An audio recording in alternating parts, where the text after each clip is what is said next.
आज हम डिस्कस करेंगे ग्लाइकोलिसिस के बारे में। ग्लाइकोलिसिस वो प्रोसेस है जिसके जरिए से ग्लूकोज का ब्रेकडाउन होता है। जैसे कि यहाँ पर अगर हम अपने टाइटल में बात करें तो ग्लाइको का मतलब ग्लूकोज और लाइसिस का मतलब होता है ब्रेकडाउन। तो ग्लाइकोलिसिस होता है ग्लूकोज का ब्रेकडाउन। अब जैसे यहाँ पर हम अपने सामने डायग्राम देख रहे हैं, सेल की डायग्राम, और उसमें हम देख रहे हैं कि ये जो रीजन है, अगर हम इसको साथ में एक और कलर से देख रहे हैं तो ये जो रीजन है यहाँ पर मौजूद होता है साइटोप्लाज्म। इसके अलावा हम देख रहे हैं कि इसके अंदर ऑर्गेनेलीज भी मौजूद हैं, जैसे ये ऑर्गेनेली जो है इसे कहा जाता है माइटोकॉन्ड्रिया। तो जो ग्लाइकोलिसिस का प्रोसेस है वो कहाँ पर होता है, वो होता है साइटोप्लाज्म में।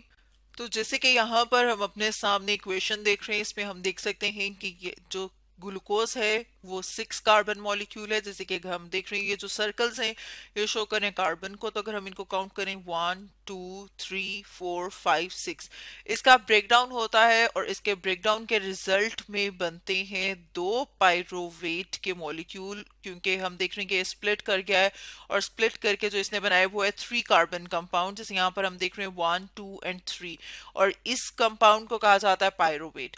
और इसके बनने में अगर हम साथ में देखेंगे और हमें क्या मिल रहा है, यानी कि हमने बात की कि ग्लाइकोलिसिस ब्रेकडाउन में क्या प्रोड्यूस होता है, 2 मॉलिक्यूल्स ऑफ पायरोवेट।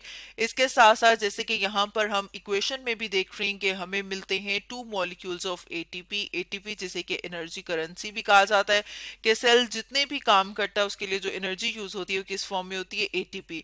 तो हम देख रहे हैं कि 2 ADP प्लस 2 फॉस्फेट मिलके बना देते हैं 2 ATP मॉलिक्यूल्स।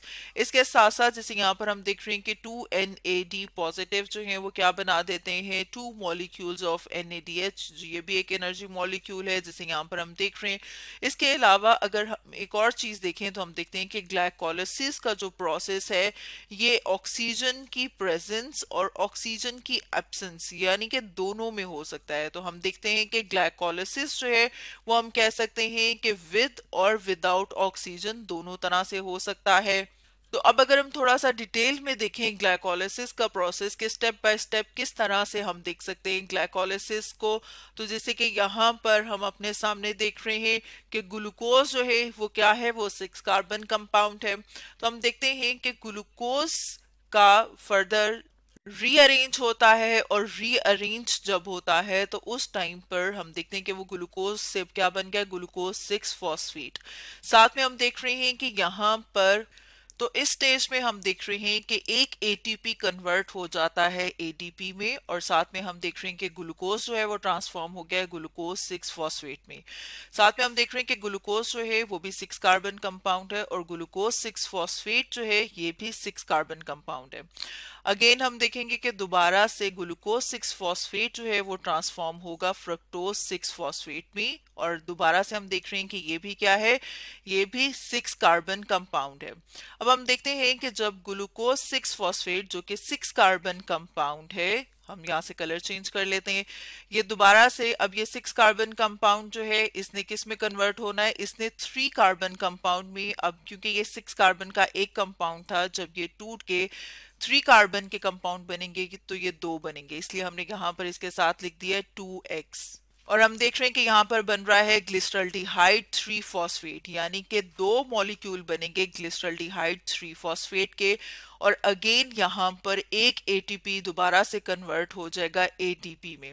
अब हम देख रहे हैं कि यहाँ पर एटीपी जनरेट नहीं हो रहा बल्कि एटीपी इस्तेमाल हो रहा है, यूज हो रहा है, इसलिए हम कह रहे हैं कि ये हमारी वो स्टेज है जिसमें हम एनर्जी इन्वेस्ट करें। जैसे यहाँ पर हमने लिखा है कि ये हमारी एनर्जी इन्वेस्टमेंट स्टेज है, इसीलिए हमने यहाँ पर साथ में -2 एटीपी लिखा है।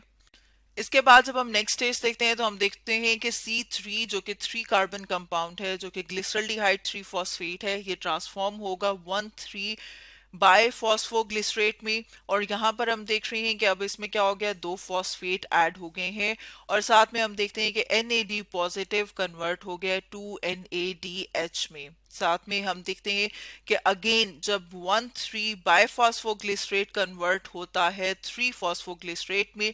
अब हमने देखा कि यहाँ पर 2 फॉस्फेट ऐड हुए थे, अब वो 2 फॉस्फेट कहाँ पर यूज हो रहे हैं, वो एडीपी को कन्वर्ट कर देंगे एटीपी में, यानी कि जो एडिनोसिन डाइफॉस्फेट है अब वो किस में कन्वर्ट हो गया, एडिनोसिन ट्राइफॉस्फेट में। यानी कि अब हमें क्या मिल रही है, एनर्जी मिल रही है। तो इस तरह की जो स्टेज है उसे हम कहते हैं कि वो एनर्जी हार्वेस्टिंग स्टेज है, क्योंकि यहाँ पर एनर्जी मॉलिक्यूल बन रहा है। जैसे यहाँ पर हम देख रहे हैं कि एटीपी बन रहा है, जबकि ऊपर हमने देखा था कि एटीपी यूज हो रहा है और वो कन्वर्ट हो रहा है एडीपी में।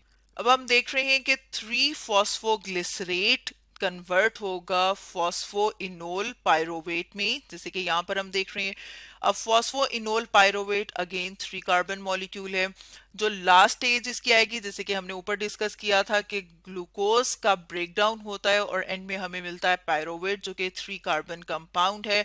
और इस स्टेप में अगेन हमें 2 एटीपी कन्वर्ट होके मिल जाते हैं एटीपी में। यानी कि अब अगर हम बात करें कि हमें कितने मिल रहे हैं, टोटल एटीपी 4, और लेकिन इसमें से 2 एटीपी यहाँ पर यूज हो जाते हैं, तो इसलिए हम कह सकते हैं कि जो नेट गेन एटीपी का हमारे पास आ रहा है वो कितना है, वो है 2 एटीपीज।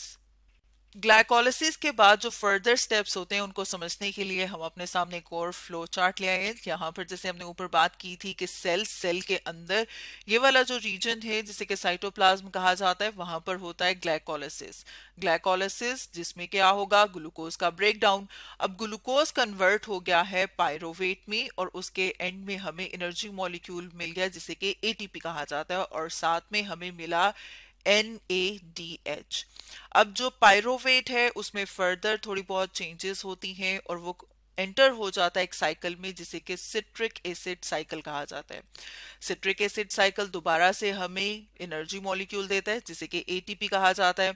इसके रिजल्ट में हमें साथ साथ और मिलते हैं NADH और FADH। अब ये NADH2 सॉरी FADH2 NADH और यहाँ से NADH जो कि हमें ग्लाइकोलिसिस के रिजल्ट में मिले थे, ये एंटर हो जाते हैं ऑक्सीडेटिव फॉस्फोराइलेशन में, और साथ में हमें और एनर्जी मॉलिक्यूल मिलते हैं जिन्हें कि एटीपी कहा जाता है।